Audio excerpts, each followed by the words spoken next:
clear so ষ্টেটিষ্টিকত আমি কি শিকিলো মিন শিকিলো মড শিকিলো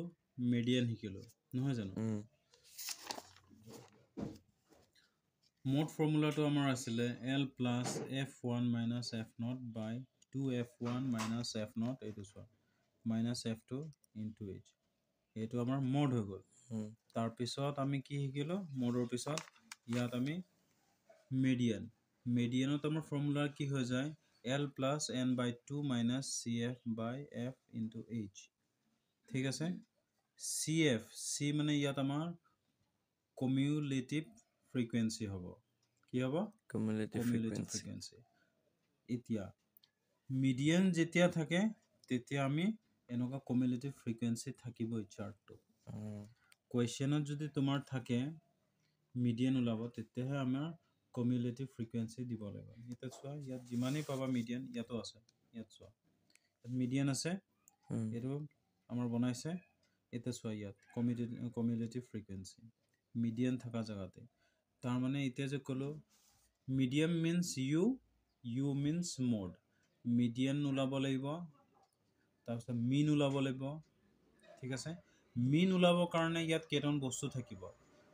u bar থাকিব ড্যাশ d bar থাকিব f1 u1 থাকিব এটো আমাৰ মিন ওলাব কাৰণে তো এই চাৰ্টটো যেতিয়া পাবা মিন ওলাব কাৰণে তেতিয়া প্ৰাইস হবা এটো u d f1 u1 এফালে আকৌ চাব পাৰি যদি আছে এইটো ক্যালকুলেশন অফ মিন সোয়া এইটো মিন যেতিয়া থাকিব তেতিয়া আমাৰ u bar থাকিব ঠিক আছে ইয়াত d থাকিব d1 তাৰপিছত f1 u1 থাকিব এইটো হৈছে মিন কাৰণে আমাৰ এইটো চাৰ্টটো লাগে ক্লিয়াৰ আৰু মোডটো তো প্ৰথমতে দেখাইছিল ঠিক আছে মোডৰ পিছত আমাৰ এটা আছে u মানে স্টেপ ডেভিয়েশনস আমাক লাগে স্টেপ ডেভিয়েশন কিথে গিয়া এইগিটা assume means এটো কাৰণ ইয়াত লিখিছো মিডিয়ান ইফালে দেখো median mean u and mod u to এটো দেখাইছো u1 equal fx1 minus a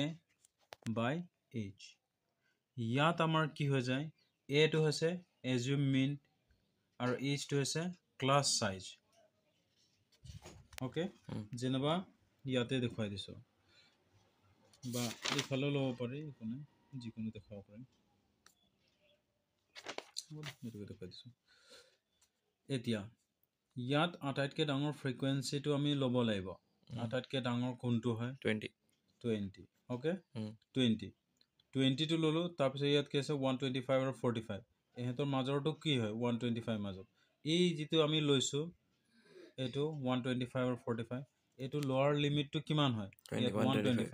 125 লৈছো ঠিক আছে ক্লিয়াৰ